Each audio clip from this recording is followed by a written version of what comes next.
rapaziada, eu sou o Rodrigo Mandarini e você está no Geralpod Esporte Clube, o podcast de esporte, evidentemente, do Geralpod. Aqui a gente fala sempre com todos os tipos de pessoas e hoje, primeiro eu quero que você se engaje, que você comente, se inscreva no canal, vá lá no Insta, @geral.pod. Manda esse link aqui no grupo da família. Fala bem, fala mal, pode me xingar, pode elogiar, mas tudo aqui nos comentários, tá? Não fala, boca não vale mais nada, o que vale é engajar, é engajamento.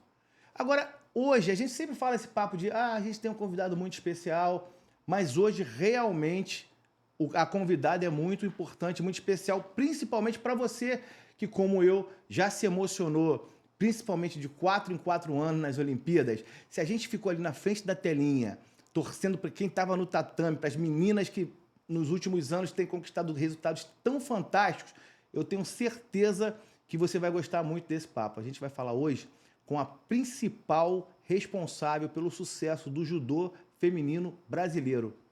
Rosicléia Campos, foi técnica da seleção, trabalha no Flamengo, formou os principais atletas do judô no Brasil e está dando o prazer de vir aqui e falar com a gente. Prazerzaço de receber aqui, Rose. Prazer é meu. Sempre bom falar de esporte, sempre bom falar de judô. Vamos ficar aí na resenha agora.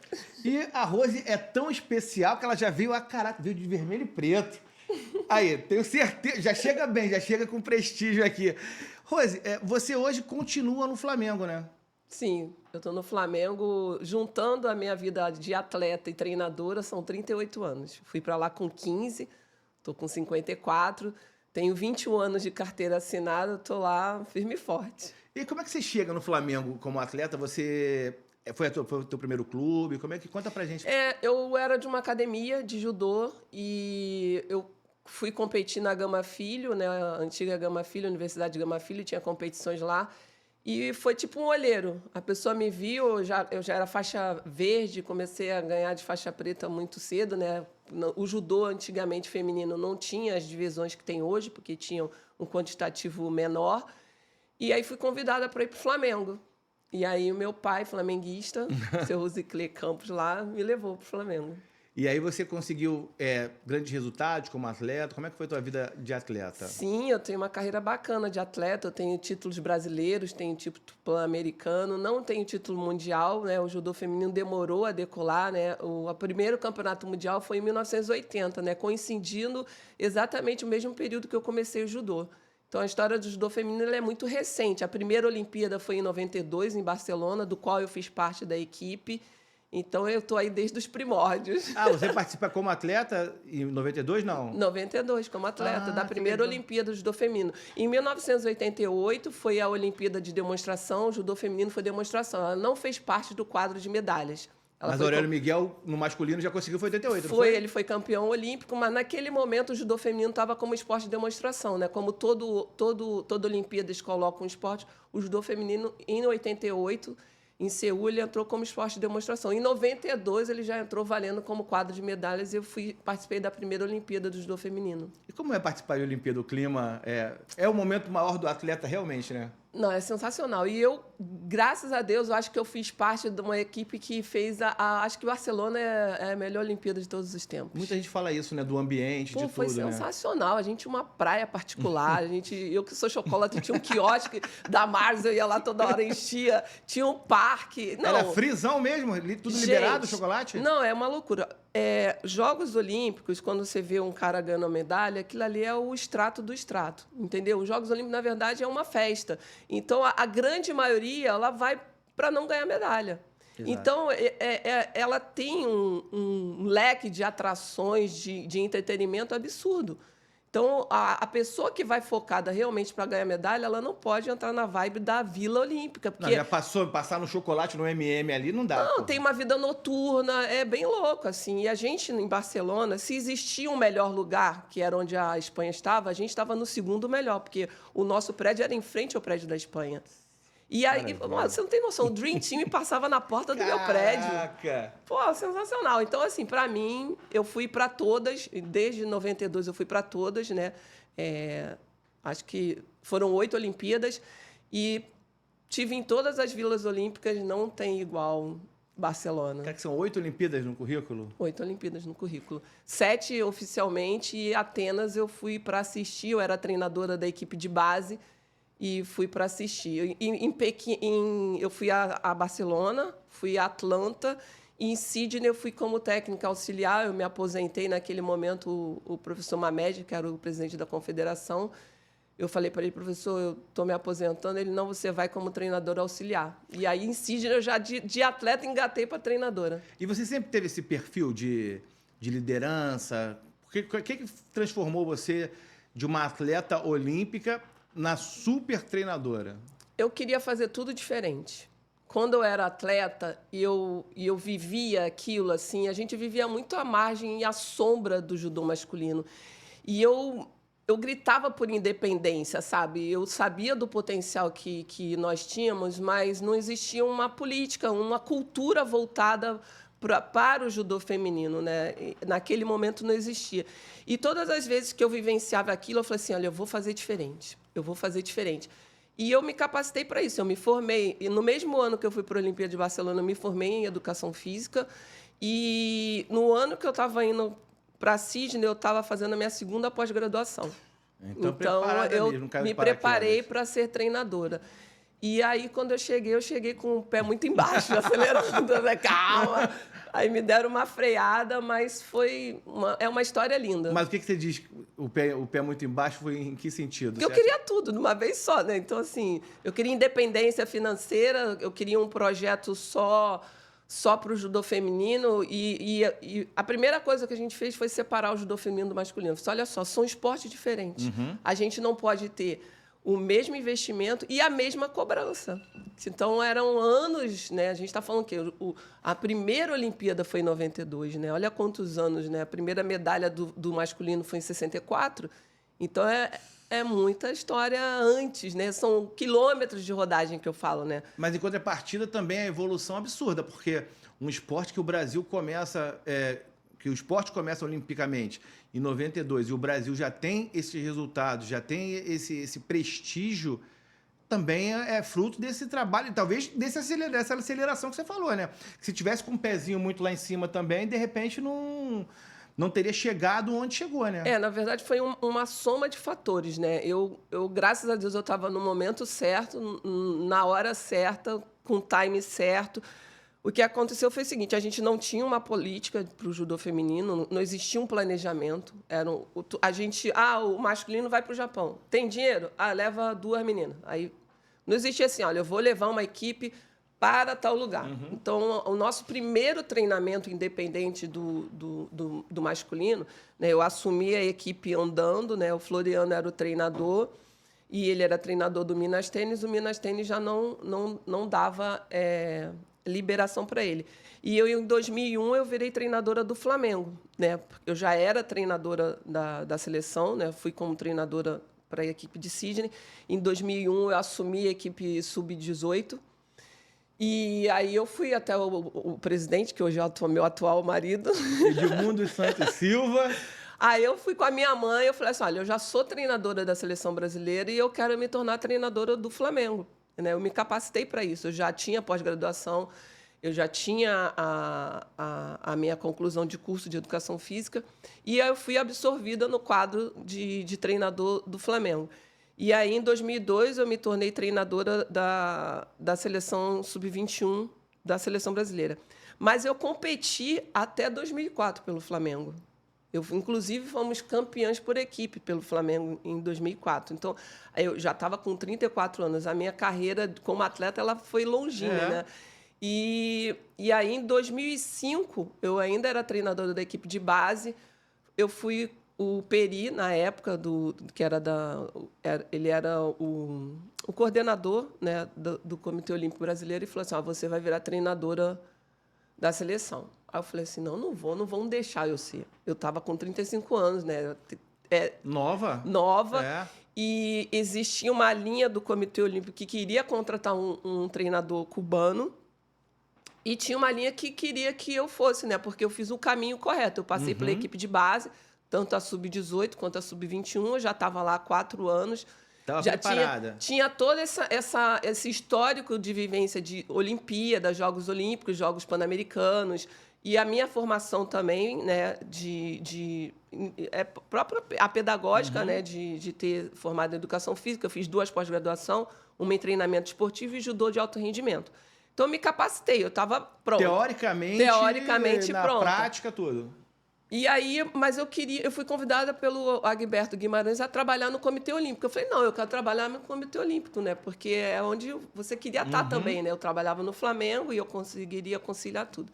Aí ele, não, junto com o Ney Wilson, você vai ser treinadora da seleção. E aceitei o desafio.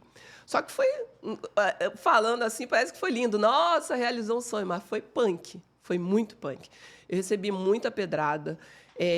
Inclusive, alguns treinadores foram até o Ney Wilson e falaram assim, ela não tem capacidade, ela é jovem, ela é mulher. Teve isso já naquela época? Naquela época, foi bravo. Vítima de machismo. Chorei muito, sabe? Insegurança.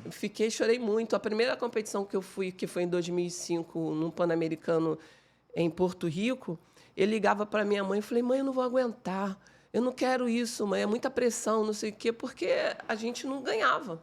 Né? Dentro da Pan-América, a gente começou a perder para as ANAs, venezuelana, equatoriana, mexicana, tudo que era ANA a gente perdia.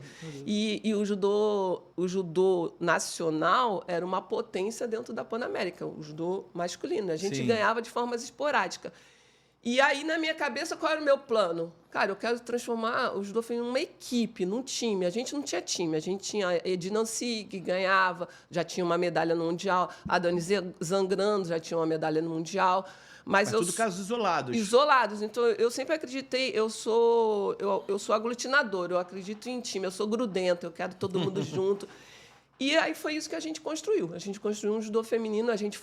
O primeiro treinamento que a gente foi para Cuenca. E aí foi punk. Porque eu falei assim, olha, as nossas principais adversárias eram as cubanas. Eu falei, onde Cuba vai treinar? Cuba vai treinar no Equador. Então, vamos para o Equador. Eu quero estar onde eles estão os melhores. As melhores são elas. Daquela fonte ali. E a gente fazia tudo o que Cuba fazia. Assim, Cuba vai beber água, vamos beber água. Cuba vai subir... A Cuba subia um tal do morro que tinha uma santa lá e passava... Vamos subir o morro e vamos botar a mão na santa. Tinha chovido, escorregava e dizia assim, vamos subir o morro, todo mundo tem que subir o morro. E foi nessa vibe. Cuba ia para sala de musculação. Vamos para a sala de musculação, porque ela não tem 5 braços, ela tem 12 igual a gente, então vamos quebrar o coco. E ali nasceu um judô feminino time, sabe? Que a gente passou uns perrengues brabeiros, assim, sabe? Mas como é que a seleção cubana reagia com isso? Tinha muita rivalidade? Não, elas tentavam treinar escondido. É mesmo, para você não copiarem? A Cuba não tá aqui, não tá. Cadê Cuba? Tá na sala de musculação. Galera, sala de musculação. Era divertido, era caça, era. Elas fugiam um pouco da gente, porque era aquela coisa, né? Cuba. E eu perdi de cubana a vida inteira, né? Então tinha aquele ranço, eu chamava elas de maledetas. Falei, cadê essas maledetas? E eu tinha a cubana da minha época, ela, campeã mundial e tal, e eu comprei um kimono dela, né? Que Cuba, naquele momento, vendia tudo, né? Eu comprei um kimono dela, mas eu só perdi com aquele kimono. Tinha que ter feito um voodoo com aquele Eu falei assim, eu vou kimono. queimar esse kimono, cara. Esse kimono tá com uma praga aqui, eu não quero esse kimono mais, não. E ela era longilínea, que ela parecia um orangotango, a mão dela ia lá no joelho, ela vinha com a mão assim na minha escola, eu fiquei com ranço de cubano, com ranço. E aquilo eu levei para a equipe, falei, a gente tem que ganhar. E outro dia, eu estava conversando com a Mayra, eu estava mexendo no HD, né? Eu estava tentando limpar, meu celular tem 24 mil fotos. Caraca. E eu estava tentando, né, limpar, passar para o HD, e eu mexi no HD. E aí achei o momento histórico, a primeira vez no judô feminino que a gente ganhou de Cuba. Isso foi em 2011. A gente ganhou de Cuba numa equipe. Pô, foi bom pra caraca, foi medalha de ouro isso, Nossa, né? Eu tenho a foto de lá, a gente em primeiro lugar. Pô, a Mayra deu uma rapa, cara, deu um deixe-harai na cubana do pesado, porque a Sussu não ganhava da cubana. A Sussu só foi ganhar dessa cubana em 2021, no Campeonato Mundial. Já no Sub-60, já ali, já né? Já no de bengala, né? 45 do segundo tempo. E a Mayra, naquele momento, ganhou da cubana, assim. Nossa, a sensação é muito boa. Me jogaram pro alto. Parecia que estava ganhando a Copa do Mundo. Agora você falou de um personagem que, da minha geração, era muito... A gente esperava muito e a gente ficou sempre frustrado, que foi a Edinancy. Tem dois. Tem aquele da... Jadel, é Jadel o nome daquele? Jadel Gregório e a Edinancy. São dois personagens da minha geração. A gente ficou muito frustrado, porque a gente falava assim, pô, a Olimpíada, pô, esses caras são medalha certa. Chegava na hora H. Tem uma explicação para ser tão aquém do que poderia ter sido? Olha, a Edinancy, eu fui para a Olimpíada com ela em 96, como atleta. E depois eu fui para a Olimpíada com ela em 2008 como treinadora. Ela é um case. Porque o que acontece? Em 96, em 92, a gente fazia um teste de feminilidade, que é você tirava da sua mucosa e você passava por um teste, né? A gente teve que fazer isso. Em 96, o meu teste ele estava validado, porque eu tinha feito em 92, eu não precisei fazer. A gente ficou numa cidade chamada Macon, a gente ficou numa escola para cegos. E lá foi nosso staff, né, que a gente chama de aclimatação. E a competição era em Atlanta, então, para ir a Atlanta, eu tinha que ir de carro. E nessa cidade, a gente tinha uma rotina, né? Andréa Berti, que é minha amiga, que hoje é treinadora, que tem a honra de ter passado o bastão para ela como treinadora, a gente saía para correr, né? Naquele tempo, olha a visão de atleta, a gente corria para tomar milkshake, a gente tomava um milkshake de meio litro. Caraca, então a gente saía. Pra dar uma gastada no milkshake. A gente saía para correr para depois tomar um milkshake. A gente sentava, eu lembro, fecha o olho, eu lembro, assim, a nostalgia, eu lembro da gente sentada no meio-fio se matando lá no milkshake de meio litro de chocolate. E nesse período, a gente saía para correr com a Edinancy, brotava gente de trás da árvore. Por quê? Porque a Edinancy tem o biotipo dela, era um biotipo muito forte, e veio a questão, ela é menino, é menina, é menino, é menino, né? E isso ficou muito evidente, e ela ficou muito exposta. Então, quando ela foi de carro para Atlanta para fazer o teste de feminilidade, cara, era o carro das emissoras, assim, no teto solar, filmando, porque era assim, será que o teste vai dar positivo? Será? Então, ela ficou muito exposta, entendeu? Muito exposta. E eu conversava muito com ela. Depois que eu me tornei treinadora, em 2007, quando a gente ganhou os Jogos Pan-Americanos, ela ganhou da cubana, que era a Laborde, que era uma cubana muito forte.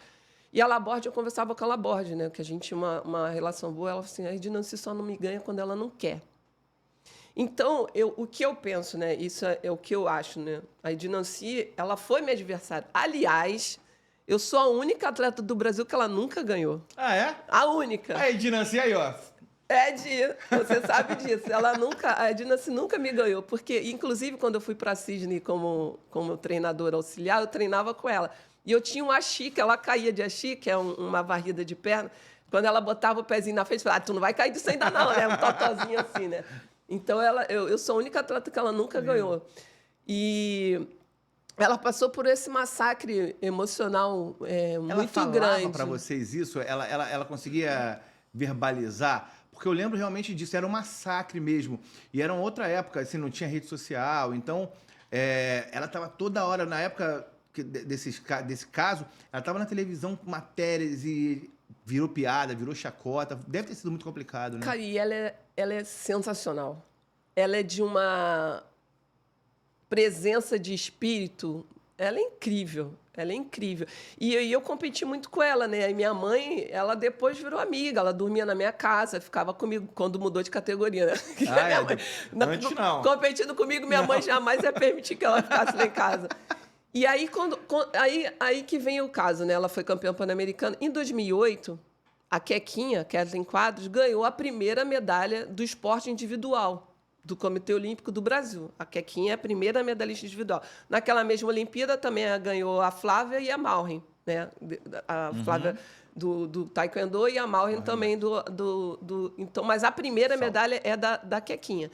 E aí, quando a Quequinha ganhou, eu fui conversar com a Edinancy e falei, Ed, acabou. Porque era aquela responsabilidade. Não, é contigo. É contigo. Tudo era nela. O judô feminino era centralizado na Edinancy. E eu entrei com essa missão de centralizar isso. Eu não quero a Edinancy como centro, porque ela não tem que ser o centro. A gente tem que ter um time. A gente tem que ter uma representatividade forte em todos os pesos. E aí eu tive essa conversa com ela. Ed, você não tem mais esse peso. A medalha já saiu. Cara, eu tenho até vontade de chorar. Eu falava assim, cara, muda a tua vida, sabe? Agora é a tua chance, você vai ter a sua medalha olímpica. Eu tô lembrando. Mas não deu. Ela perdeu para uma espanhola que não tinha perfil para ganhar dela. E aí ela não... E depois ela ficava muito triste, ela demonstrava essa... Não. Ela ficava muito introspecta. Eu acho que tinha... A gente nunca conversou sobre isso, sabe? Mas ela passou uns perrengues. Passou umas coisas pesadas, sabe? O Brasil deve muito. Tem personagens que o Brasil, que a torcida, que a imprensa, deve muito, né? Acho que a Edinancy é um caso desses, né? Eu que, acho. Pra ela vida merecia, dela, né? merecia, sabe, ser uma desculpa coletiva. Ela foi muito exposta, muito exposta. E tem que ter... O judô é um esporte muito complexo, sabe? Você luta com uma pessoa que quer te derrubar, você quer derrubar a pessoa e ainda tem árbitro para atrapalhar a tua vida, sabe? E não é igual ao futebol, que você tem uma galera para te ajudar, um vôlei que tem uma galera para ajudar, e você tem uma segunda chance. Aí você treina uma vida inteira para, numa luta, 4 minutos, acabar o teu sonho, cara. Tu tem noção disso? É muito heavy metal o judô. É um esporte, cara, sabe? É outro nível. E a Ed, ela foi muito massacrada. Eu me emocionei porque eu vivi muita coisa junto com ela, sabe? Assim, do tipo... que ela nem percebia. Eu fui uma competição na Holanda, a gente era atleta, e ia rolar pesagem. E eu estava no quarto, né? Aí as meninas, você tem que ir lá, tá maior burburinho falando da Edinancy. E eu sou da barraqueira, né? Eu sou Eu falei, como é que é? Ninguém vai mexer com ela, não, que não sei o quê. Aí eu chamei ela, vem cá, você vai botar o meu top. Ninguém vai te ver pelada, não. Mas a gente tinha que pesar sem calcinha. Entendeu? Naquele momento, fizeram a pesagem para pesar sem calcinha por causa dela. Caraca. E aí, quando ela pesou, eu lembro exatamente, fizeram assim, ó. Para ver a genitália dela. Para ver se tinha alguma coisa ali, sabe? Foi bizarro. Foi bizarro. Isso foi onde? Na Holanda. Cara, que bizarro mesmo. Bizarro. Então, assim, talvez naquele momento, a gente nunca conversou sobre isso, eu com ela, ela não tenha percebido isso, entendeu? Porque eu acho que ela criava uma casca. Só que aquilo me afetava demais, sabe? Por isso que eu me emocionei. Houve alguns outros episódios em relação a ela que me afetaram. E aí, nessa competição, depois eu até virei amiga dele, que tinha um treinador que a gente chamava ele Cachorrão, que ele, falando holandês, eu falei assim... E aí ele começou... Ela ganhou do atleta dele, que ela era muito mais masculina que a Edinancy, e aí ele começou a falar em inglês, né? Uhum. Gritando aos berros. Ela não tinha que estar lutando nessa categoria, ela tinha que lutar no masculino, 73 quilos, não sei o quê. Nossa, eu bati boca com ele em inglês também, falei em português também, xinguei de todos os nomes. E ela não percebia isso, sabe? Ou percebia, de repente, até... né? Porque antigamente, mas nessa época, a gente tinha uma outra percepção também, né? Hoje a gente vê aí quantas doenças emocionais, quantas pessoas acabam se suicidando, quantas pessoas ficam com depressão... por conta de pressões externas. Tem burnout, tem tanta coisa que as pessoas desenvolvem, né? Doenças psicológicas, doenças emocionais, por conta de pressão, por conta desse tipo de preconceito. E maldade, né? Porque não deixa de ser uma maldade, né? Uma menina que estava representando o Brasil. Nada mais do que isso. Ela não era... O Brasil talvez tenha sido o maior adversário que ela encontrou, né? E ela é um ser humano incrível. Ela é maravilhosa. Ela é engraçada pra caramba, ela tira sarro de tudo, ela faz piada de tudo, ela é sensacional. Agora, eu queria ter ela mais pertinho, assim, no período que eu tive. Eu tenho muitas figuras bacanas, né? A Soraya André. Soraya André também é um ícone, também sofreu bastante. O judô feminino tem uma história muito bacana, sabe? De muita luta, de muita guerra, de muita resiliência. Eu tive muitas pessoas a quem inspirar, né? Quando eu falo Tudo que eu fiz foi por um propósito. Eu tinha um propósito, sabe? Assim, tornar o judô feminino independente, com autonomia, com identidade, sabe? Reconhecido. Esse era o meu propósito. E a gente conseguiu. Foi um time... E teve investimento, foi num período bacana que entrou grana, que conseguiu bancar tudo isso, que não adianta você fazer um planejamento e falar, olha, eu quero ir treinar no Japão, e não ter dinheiro, não consegui. Então, assim, naquele momento, a gente conseguiu alcançar todos os nossos objetivos, porque a gente trazia resultado. E outro dia eu estava conversando com a Sussu, com a Suelen Altman, que também virou treinadora. Ela falou assim, Tia Rose, que elas me chamavam de Tia Rose. A Tia Rose? Tia Rose, você era muito dura. Eu falei assim, você não faz ideia do quanto eu era cobrada. Porque, teve investimento, você quer o retorno rápido. Eu falei, cara, calma aí, não é assim. A gente está começando. Aí, quando numa ganhava, eu falei que não ia ganhar. Eu falei, cara, mas peraí, a gente não ganhava nenhuma luta. Agora Mas a gente fez muita coisa bacana no judô feminino. A gente não existia câmera, a gente não tinha, hoje, análise do desempenho. A gente botava uma, fazia para outra. Quem lutava no sábado fazia do pessoal de domingo, quem era no domingo fazia um mapeamento. A gente foi para a Olimpíada de Pequim com tudo mapeado, tudo feito handmade, tudo feito à mão. Foi bacana. Tinha muita rivalidade, não, entre as meninas? O clima era bom? Era sensacional. Antes existia rivalidade. Eu já fiz parte de equipe que a gente não. Eu via a menina torcendo contra a outra, porque, espera aí, se eu não ganhei, eu não quero que ninguém ganhe. Era nesse nível. E não, aí depois a gente virou um time. E a gente tinha esse lema. Quando era bom, dividia por 7, multiplicava por 7. Quando era ruim, a gente dividia por 7. Então, o que era ruim era diluído, o que era bom, ele era potencializado. E aí, como é que é chegar numa medalha? Assim, porque a gente fala aí, para o esporte olímpico, a medalha olímpica, né? Para o esporte amador, a medalha olímpica é o ápice, assim. A participação é foda. Mas a medalha é o espetacular, né? É o anormal, assim. Como é que é para vocês que estão ali do lado ver a conquista de uma medalha? Assim, deve ser ouvir o hino. Caramba, olha, quando a Quequinha ganhou, eu falei que eu já podia morrer. Aí eu falei assim, depois que a Sarinha ganhou, eu falei, graças a Deus que eu não morri. Caramba, quando a Quequinha ganhou aquela medalha, nossa, estou até gelada. Passa um filme na tua cabeça de tudo que eu passei como uma atleta, de todo o preconceito, de toda a superação, de toda a resiliência, sabe? Você se realiza. Não era a Quequinha que estava ganhando aquela medalha, era o judô feminino, todas as pessoas que passaram por mil coisas, sabe? De eu ouvir falar assim, não, você não pode, não, os nãos que você recebeu, assim, podemos sim, estamos lá, ganhamos a medalha. E quando a Sarinha ganhou, foi a primeira medalha de ouro, eu falei, uau, graças a Deus que eu não morri, foi sensacional. Eu falei assim, cara, você acredita que eu não ouvi eu não ouvi o hino? Por quê? O Ney Wilson falou assim, a gente tem que ir embora, que amanhã a competição continua. Eu fui na van, eu chorava, eu fiquei de mal com ele naquele dia. Eu fui lá atrás na van, eu fui chorando. Você não ouviu o hino? Eu não ouvi o hino. Eu não estava no ginásio quando ela recebeu a medalha. Cara, isso é uma demonstração de profissionalismo completamente... Eu jamais imaginaria isso, porque é o que eu estou falando. É o momento, é o nascimento do filho, né? Né? A medalha é o nascimento do filho. E, na verdade, talvez a vitória tenha sido o nascimento do filho, a medalha seria a festa de 1 ano do filho, né? A comemoração daquela conquista. Sim. E você, porque precisava...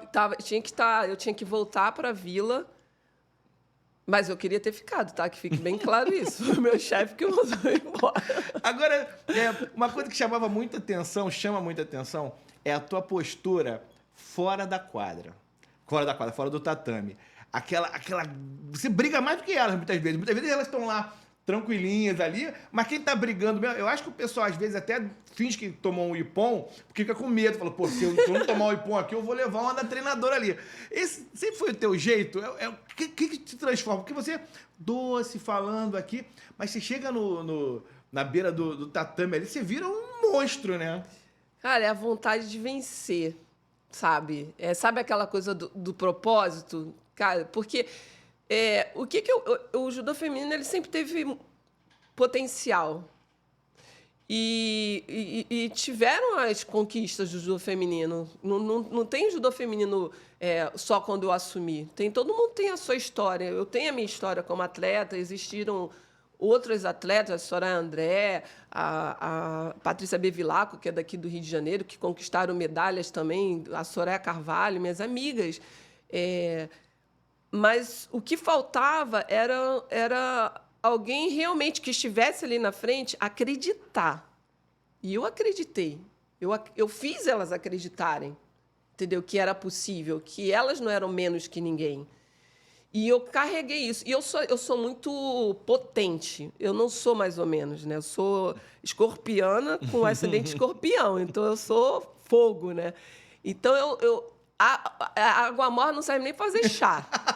Então, assim, para mim, eu tô entendendo. Acho que com o tempo, né? Eu tô com 54 anos, eu vejo que, quando eu olho assim, eu fico até nervosa. Falei, gente, eu exagerei. Podia ser menos. Mas é porque era aquela... A gente tinha que conquistar, entendeu? Era aquela coisa de provar o tempo todo. Era matar um leão, porque a gente entregava 100. No dia que entregava 99, gerava dúvida. Uhum. Então, é isso. Eu tinha vontade de entrar para lutar junto, se eu pudesse. Se deixasse, eu estava junto. Dava um pezinho. Muitas vezes eu dei pão sem a pessoa... Eu dei o pão, esse pão foi meu, eu dei, mas o pão nem aconteceu. Agora, porque assim, a gente tem talvez o maior exemplo de treinador de esportes olímpicos que a gente conhece na nossa geração é o Bernardinho. E você, como na mulher, você é a Bernardinho de kimono. Eu sempre tive essa percepção, muito antes de conhecer, saber quem era você. Depois que eu soube que você era do Flamengo, aí então virei fã. Mas eu falei, cara, que essa mulher braba demais. E sempre chamando muita atenção. E eu acho que você falou muito bem isso. Eu não sabia por quê, mas eu acho que é isso. Essa sua crença, você realmente acreditava daquilo que você estava fazendo ali. Não era uma coisa que você fica com aquele tom professoral, né? Que o judô é aquele... Pô, eu ficava imaginando o senhor Miyagi lá, né? Aquele, né, japonesão, né? Uma arte assim. Não, você fica daquele jeito. Eu acho que isso te conectou muito com a torcida também, né? Sabe que outro dia eu fui dar uma palestra e a pessoa que me convidou, ele é um estudioso de judô. A forma de olhar o treinador mudou depois que eu comecei a ser treinadora. De colocar o treinador em evidência também, fazer parte daquilo. Porque as pessoas me julgaram muito. Me julgaram muito. Eu tomei muita pancada por ser como eu sempre fui. Do meio que você diz? Do meio. Porque o judô é um esporte muito engessado. Entendeu? Então, assim, nossa, ela está torcendo na cadeira. Tanto que em 2007, colocaram uma regra que não podia sair da cadeira. E aí eu levantei com a cadeira junto. Pô, você não pode levantar da cadeira. Eu falei, tá bom, eu levantei com a cadeira junto. Ninguém falou que não podia levantar junto com a cadeira. Podia levantar da cadeira. A cadeira estava junto, então eu levantei com a cadeira. Então, aí algumas regras foram feitas para o treinador e por minha causa também.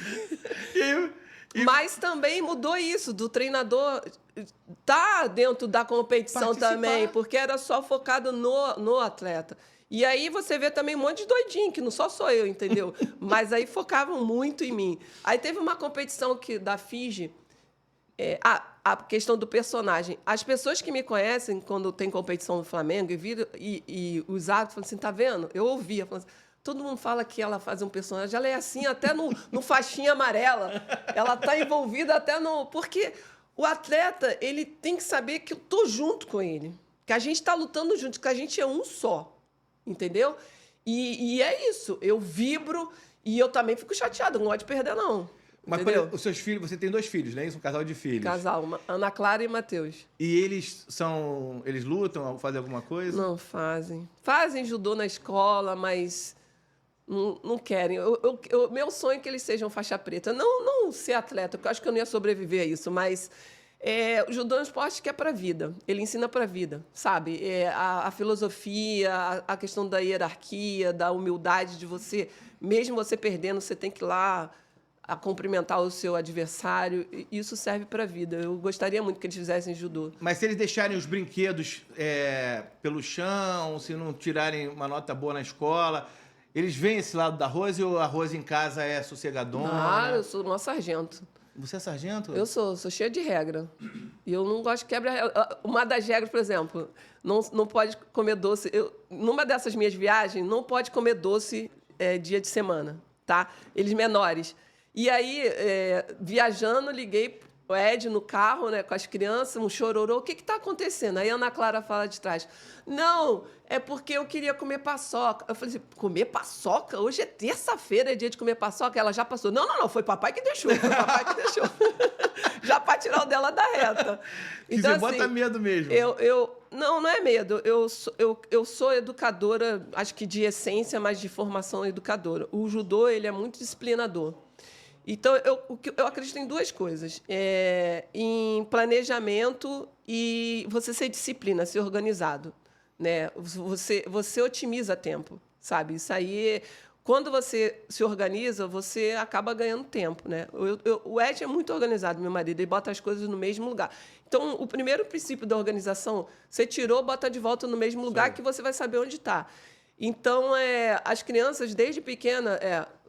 Toma banho, estende toalha, bota a roupa suja no cesto, porque eu não crio filho para mim, eu crio filho para o mundo, né? Então, a gente conviver, por exemplo, dividir quarto a vida inteira. Então, o seu espaço, ele termina quando começa o do outro. E é muito chato você estar dividindo um quarto, a sua roupa está na cama do seu colega. Tinha isso na seleção? Você chegou a conviver com isso? Tinha muito. As meninas, eu eduquei muita menina. É mesmo?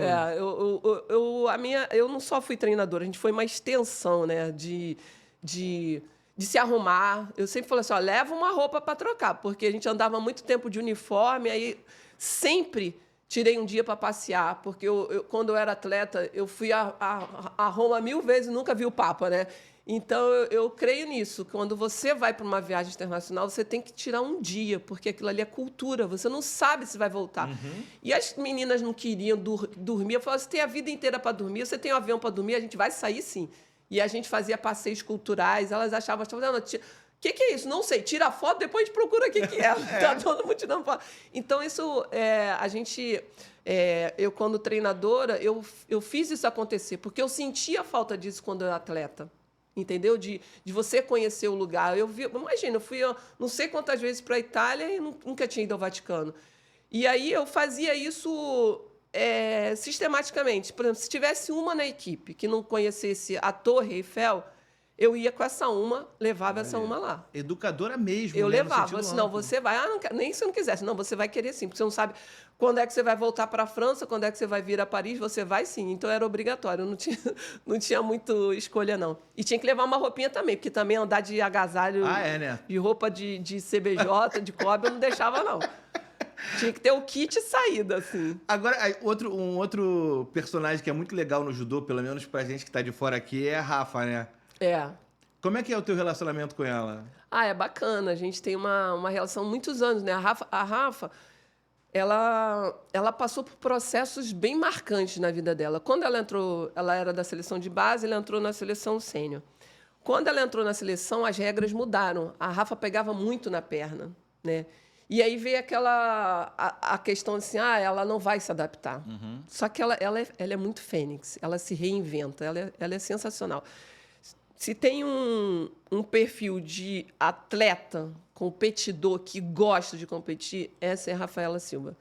Ela gosta muito de competir, ela gosta muito de estar no ambiente competitivo. Tanto que, para ela treinar para as competições, a gente cria um clima de competição dentro do Flamengo, dentro do dojo. É? Sim, senhora. Ela se inflama com isso. A gente bota a torcida contra, a gente bota um árbitro ladrão, para ela entrar naquele clima. E ela entra, ela faz assim para a torcida, vira um evento dentro do clube. Quando ela foi bicampeã mundial, a gente fez 2 desses lá no clube. E o clube para, que quem está passando pela Alameda ali não entende nada. Tem batida, tem torcida.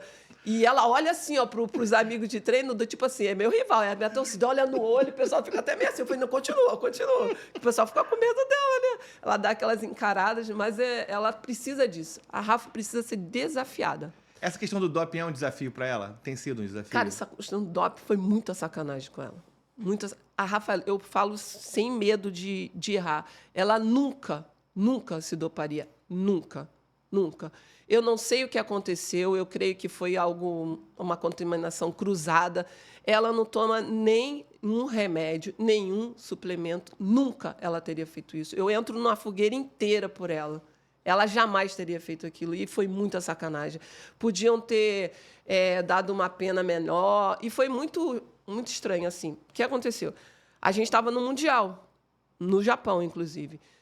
E no mesmo ginásio onde aconteceu a Olimpíada, tá? Ele estava até reformando, a gente passava por uns negócios assim. E aí ela tinha sido medalha de bronze no Campeonato Mundial. E a médica da FIGE me chamou. Ela chamou ela, falando inglês. Ela foi lá na área de aquecimento e disse, tia Rose, vem aqui. Essa mulher está falando não sei o que aqui. Aí, quando a mulher começou a falar comigo, eu falei assim, sai daqui, Rafa, eu vou resolver isso aqui com ela. Aí eu falei assim, senhora tá louca? O que você está falando? Como é que você chama a atleta para falar? Eu esculhambei com a mulher. Eu falei, cara, você chama a atleta, ela não sabe de nada para falar uma coisa que você não pode estar falando. Ela vai competir em equipe. O que é isso? Tá supondo. A gente não recebeu nenhuma notificação. Você está maluco? Eu esculhambei com a mulher. Esculhambei, cara. Fiquei com muita raiva. Aí, o que aconteceu? O Ney gosta de fazer reunião, né? Então, o Ney chamar meia-noite não é assim, não é anormal. Pô, reunião meia-noite, né? Inclusive, uma vez, o Edmundo não acreditava nisso, eu estava numa competição em Juiz de Fora. Juiz de Fora? É. Aí, não, Belo Horizonte. Era 11h15 para meia-noite, o telefone tocou, o Ney marcando reunião. Eu falei, tá vendo? Aí, ó. Se não tivesse aqui, a Cristina ia achar que é caô, né? Então, aí no Japão, meia-noite, Ney liga assim, Rose, vem no quarto. Aí falou, a Rafa teve notificação de doping. Eu fiquei, sei lá, uns, 30 segundos assim, tipo assim, pum! Falei. Aí eu assim, Ney, claro que não, Ney, isso é mentira. A Rafa, claro que não. Qualquer um, menos a Rafa. E eu fui muito reativa. Ele, não, vamos chamar a Roberta Lima, que é a nutricionista. E aí, tinha que chamar a Rafa para contar. Nossa, não gosto nem lembrar. Brabo. E vocês chamaram ela para falar sobre o caso? Contamos. E aí, nossa, foi brabo. Ela chorava muito, muito.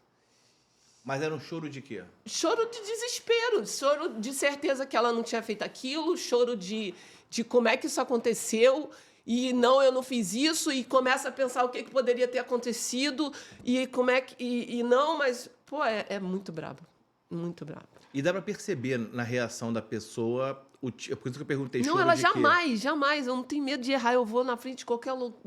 Ela jamais teria feito isso, jamais. Rafaela Silva jamais se dopou, jamais. E tenho absoluta certeza disso. Ela não fez isso. Eu não sei o que aconteceu. Existe uma teoria dela que alguém estava usando bombinha porque eles estavam competindo. Presta atenção. Era uma competição que não contava ponto para o ranking da FIGE. Não contava ponto. Eram jogos Não tinha nenhuma necessidade. Não tinha. Fazer aquilo para quê? Era um dilatador de... Ela nunca usou nada. Nada. E para quê? Tá. Usou. Para quê? Ela é burra? Ela não é burra. Ela é extremamente inteligente. Ela tem uma inteligência competitiva fora da curva. Ela é muito inteligente competitivamente. Cara, é tacar pó de cal em cima de si mesma. Pra que fazer isso num Jogos Pan-Americanos que não conta ponto pra nada? Ela não fez aquilo. Mas o caso está em que condição hoje? Nada. Ela respondeu como culpada. Não tem como inocentar ela. Ela pagou 2 anos. Ela ficou muito mal. Porque isso aí tem um resultado prático que não volta, né? Não, ela perdeu... Mas, cara, eu converso muito com ela, tá? E depois ela passou por um processo bem doloroso que ela teve que competir nesse mesmo lugar, com aquele mesmo ambiente. Foi punk para ela também passar por isso. E a gente conversa que a gente tem que acreditar em Deus, cara. Sabe? Deus, a minha mãe sempre falou, né? Minha mãezinha, até lembrei da minha mãe. Deus dá o frio conforme o cobertor. A minha mãe falava, filha, não cai uma folha do arvoredo sem consentimento de Deus, sabe? A gente tem que crer nisso, porque a gente não tem como mudar. Então, é difícil aceitar. É um processo, o processo de aceitação é o mais doloroso. Pô, os relatos da Eleudes são, sabe, de partir o coração,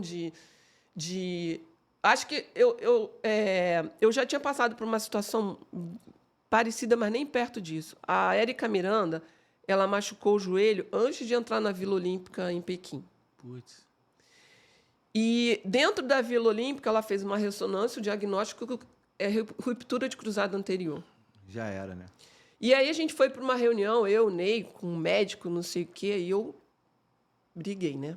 Mais uma vez. Briguei pra caraca, assim, vocês estão malucos? Todo mundo era ex-atleta. Vocês nunca foram atleta? Todo mundo que tava ali era ex-atleta. Vocês não sabem o que é isso? Tava insana. O Ney olhava pra mim e disse, deixa eu falar! Quase me tiraram da sala. Era todo mundo. Como é que é? O Marcos Vinícius, o Grangeiro, só os pica da galáxia e eu lá, dando ataque. Mas por quê? Porque, cara, era a vida da... Sabe os 4 anos? Claro. Que você treina? A vida toda, na verdade. A vida toda. E ela... eu nunca vi o senhor Wilson, que a gente chama até ele de Iceman, ele é muito controlado. Ele chorou, cara. Ela segurava nas nossas pernas, gritava assim, deixa eu lutar, é o sonho da minha vida, deixa eu lutar. Brabeira. Isso foi uma coisa que marcou na minha vida. E aí a questão da Rafa, de falar para ela que ela que estava no doping. E o abandono. Porque você vira uma pessoa não grata. Você não pode frequentar complexos esportivos. Você não pode entrar no lugar que você entrou a vida inteira. Sabe? Marginaliza. O que o atleta tem? O atleta tem rotina. Você acorda, você toma o seu café, você vai treinar, você sai de um treino, vai para o outro, vai fazer o teu... Essa é a vida de atleta. E tiraram isso dela. Tiraram isso por 2 anos. Quando ela foi para o Flamengo, que ela era do Reação, né? Do Geraldo Bernardi, o Geraldo que fez a Rafaela. A Rafaela Silva é feita pelo Geraldo Bernardi. Ela foi para o Flamengo, ela queria ressignificar a vida dela, ela queria zerar, ela não queria ter nada daquilo que levou até aquele momento. Eu lembro exatamente, ela chegou de judogi, ela falou assim, tia Rose, a minha carta, ela só podia treinar com a carta de liberação. Eu falei assim, desculpa, foda-se, tu vai treinar hoje. Cara, nossa, é emocionante demais. Ela treinou sem carta mesmo. A carta era pro dia seguinte, o cara tava lá de kimono naquele dia, vai treina aí, deixa que esse B.O. eu resolvo depois. E treinou. Ela voltou a fazer, cara, 2 anos. É duro. Paralisou a vida, né? Difícil. Gente... Você não pode fazer o que você sabe fazer. É. Você não pode entrar no lugar que você era ídola. Entende? Mas ela é foda. ela é danada. Agora, você fala essa sua paixão pelo esporte, pelo judô, pelos atletas, porque o que a gente percebe é isso. Quando você fala que leva as meninas para passear na viagem, que ensina elas a se comportar, isso é paixão por pessoas, né?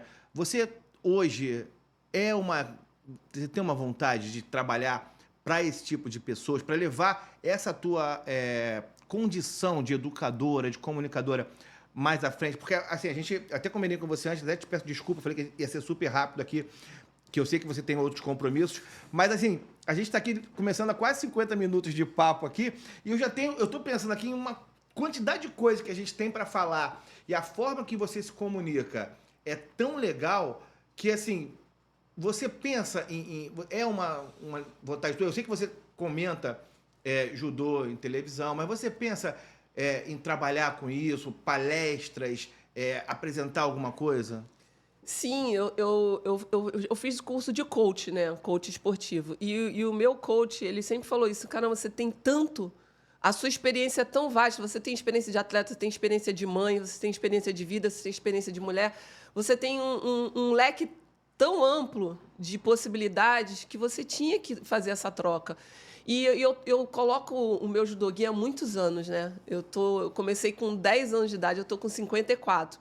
E eu ainda sou necessária no Flamengo, sabe? Eu gosto muito de dar treino, eu gosto muito dos meus atletas, eu me sinto responsável por eles ainda.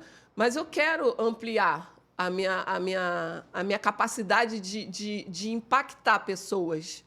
Eu entendo que o que eu vivi, eu posso inspirar pessoas, eu posso tirar de pessoas experiências, porque a vida é isso, a gente está aqui, a gente está numa troca, a gente está aprendendo diariamente com os meus filhos, e eu tenho muita vontade de fazer tudo, de fazer palestra, que eu já faço comentário, e esse podcast aqui também, bacana pra caramba.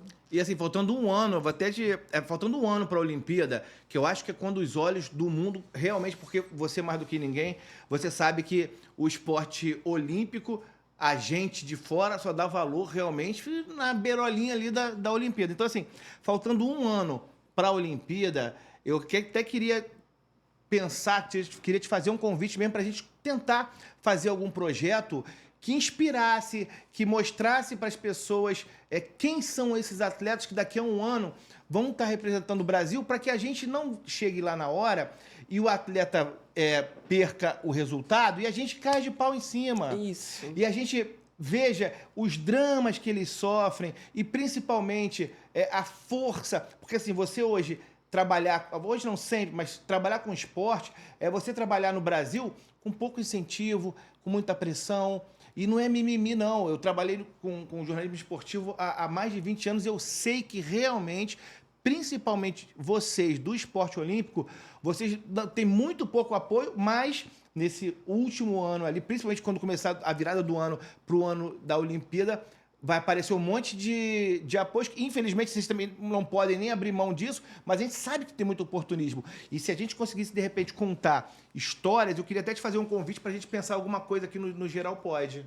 Pô, bacana, o que você falou é sensacional e é fundamental. Porque exatamente isso. O esporte não se resume na Olimpíada. A Olimpíada, ela é a vedete do esporte. Só que quando você pega um campeonato mundial, é muito mais difícil do que uma Olimpíada, mas ela é a vedete, ela é que fica em evidência. E o atleta, ele não se resume ali, né? O que eu falei, imagina, vamos pegar a Rafaela de novo como exemplo. A Rafaela foi vindo de vice-campeã mundial em 2011, vai para a Olimpíada de 2012 para brigar por medalha. Só te interrompendo. E de onde ela vem? Onde nasce a Rafaela? Qual a história de vida da Rafaela? E aí, em 2012, é essa história que vem à tona, quando fala assim, você tinha que estar numa jaula, você é uma vergonha para o seu Brasil, você é uma vergonha para sua família, sua macaca. Tudo porque ela foi desclassificada de forma errada, porque a mesma situação aconteceu em outras lutas naquele mesmo dia, e aí ela desmorona. E eu fiquei sem saber se eu subia, se eu puxava. E ela desmoronou mesmo. Ela, tipo, como eu fui desclassificada? E eu lembro exatamente, quando o árbitro parou, ela derrubou de Vasari. Aí eu falei assim, não, deixa Vasari mesmo, não precisa dar ipom, não. Eu estava achando que eles iam revisar para dar o ipom. Não, mas desclassificaram ela. Então, a vida dela, ela tinha sido medalhista mundial no ano anterior. E aí, ela estava brigando por uma medalha na Olimpíada, só que o pessoal só viu aquela luta. E aí, eu virei meme, porque eu falei assim, o brasileiro é ignorante, no sentido de ignorar. Sim. Exatamente a história. Desconhece, não sabe. Ali é só um fragmento do que é a vida de um atleta. É um momento que ele está num holofote. Ele não é só aquilo. E só o fato de estar lá, brigando, ele passou por muita coisa. Eu tenho uma história... Eu trabalhei no jornal Meia Hora e eu entrevistei o William Oliveira, que é do judô paralímpico. E o moleque é cego, cara. O moleque é nordestino. Ele tomou um tiro, se eu não me engano, foi um tiro de chumbinho, que teve o estilhaço, e ele ficou cego. E o moleque, ele ia treinar. O moleque que eu falo com muito carinho dele, virou um grande amigo. E ele ia treinando, ele treinava, e ele morava em Olaria, e ele ia sozinho sem enxergar, enxergando muito pouco, ia sozinho pro treino. E aí, quando começou a vender os ingressos da Paralimpíada e da Olimpíada do Rio, o primeiro ingresso que eu comprei foi do William, para ver o William. E aí, eu já comprei o ingresso, porque como eu fui a muitas competições, eu comprei o ingresso do William, o do dia da final. Que eu tinha certeza que ele ia chegar, que ele era um moleque que merecia muito chegar na final. E aí, porra, assisti as lutas dele, e o moleque arrebentando, e aí falei, caraca, chegou na final. E aí comprei pra mim, pra minha mulher e pros meus 2 filhos. E aí, esse moleque foi tão foda, que as lutas dele foram tão fantásticas, que ele transferiram a luta dele, que seria uma das primeiras lutas do dia, pro final do dia. Porque ele arrebentava todo mundo. E aí, cara, chega na final, na disputa da medalha, aí começa o judô paralímpico, começa com ele segurando no kimono. O juiz apita e em 2 segundos, eu não lembro se era um francês, o cara vai dar um ippon nele, cara, em 2 segundos. Sabe, eu achei que não tivesse valido. E ficou um silêncio no ginásio. Ficou um negócio que ninguém entendeu. Foi 2 segundos ou 3 segundos, assim, foi assim, apitou e ele caiu. Eu falei, cara, meus filhos ficaram olhando, ele ficou o dia inteiro. E meus filhos ficaram o dia inteiro ali esperando, pô, o amigo do papai vai ganhar medalha e tal, e todo mundo.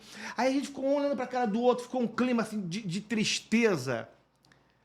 E aí eu entendi, porque como eu tinha criado esse relacionamento com ele, e aí eu achei muito interessante o público que estava presente no ginásio, que ovacionou ele. Porque ali foi uma coisa tão linda. E depois eu continuei, sou amigo dele até hoje, inclusive quero que ele venha aqui, tô te convidando, eu vou mandar esse corte pra você. Porque foi tão foda de ver aquele moleque. E aquilo ali pra mim foi um orgulho tão grande. Eu acho que ali foi uma derrota, mas que eu vi ele tão gigante, aquele moleque, porque ele foi sereno e ele continuou, e hoje ele tá aí, continua brigando, batalhando pra voltar pra Olimpíada. Eu tenho certeza que, independentemente do que vai acontecer de resultados, é um herói, é um gigante. Eu sempre falo pra ele, literalmente ele é um gigante, ele é um moleque grandão. Mas isso mostra que uma derrota dentro das regras do esporte ou dentro do ambiente do esporte, ele não vai te limitar, não vai definir quem você é. A Rafaela é uma gigante independentemente do resultado. A gente vê atletas que passaram aí, a Edina Nancy é uma gigante, é uma heroína independentemente do resultado olímpico dela. E você, eu acho que é muito responsável por isso. Você, o treinador Bernardinho também não ganha a medalha, né? A gente não ganha medalha. Mas eu acho que a medalha tá nessas histórias, né? Sim, tá no amor que o esporte, que vocês têm pelo esporte e que principalmente eu acho que o meio do esporte tem por vocês, que são grandes heróis pra gente. Queria realmente expressar esse agradecimento, essa honra de estar com você, porque eu acho que você é a representante máxima que eu vejo dessa força do esporte feminino. E quando eu pensei, e aí eu sou muito sincero no que eu falo, quando eu comecei a pensar nesse projeto para um podcast, para um programa sobre esporte olímpico, a primeira pessoa que eu pensei foi você, porque você tem essa fibra, você é a gente ali na beira do tatame, na beira do campo. Então, assim, vamos pensar de fazer um negócio legal, porque eu tenho certeza que a gente vai impactar muita gente. Eu topo. Top! Então, fechou. Rose, a gente está finalizando. Queria te agradecer por 100 palavras. Acho que assim, que a gente faz programa daqui para uma semana de programa. A gente não falou nada praticamente. Queria agradecer você, agradecer o Edmundo, grande amigo, ex-presidente do Flamengo, Edmundo dos Santos Silva, pé quente pra caramba, que vai falar com a gente também nos próximos dias. Ele vai dar uma entrevista aqui pra gente, vai bater um papo aqui com a gente. Queria te agradecer muito e volto a dizer, as portas estão abertas para você. Obrigada, foi um prazer. E se você chegou até aqui, eu tenho absoluta certeza que se você começou, você não parou, que não deu para parar, que ela é uma máquina, é uma fera. Então, se você chegou até aqui, se inscreva no canal, ativa as notificações, fala bem, vai ter um monte de corte aí, bomba nos cortes, manda para todo mundo. E outra, já que a gente começou a falar aqui de projetos olímpicos, coloca aqui nos comentários quem é o atleta olímpico que você queria ver aqui. Quem é aquele jovem que, de repente, que pode ser que não esteja na próxima Olimpíada, mas que vai estar na Olimpíada de 2028, não é isso? Uma promessa. Que é uma promessa que a gente pode conversar aqui. Porque aí a gente conversa com ele aqui, daqui a 4 anos, a gente vai falar assim, olha, aquele menino, aquele sonho daquele menino, hoje é essa realidade aqui. E tem os atletas que são os nossos heróis olímpicos, nossos heróis dos esportes amadores, que se você sugerir, a gente vai atrás, vai tentar falar com eles. Beleza, rapaz? Se inscreva no canal, geral.pod, notificações, sininho, aquele papo todo. E principalmente, muito obrigado pelo carinho de vocês estarem sempre com a gente. Um abraço.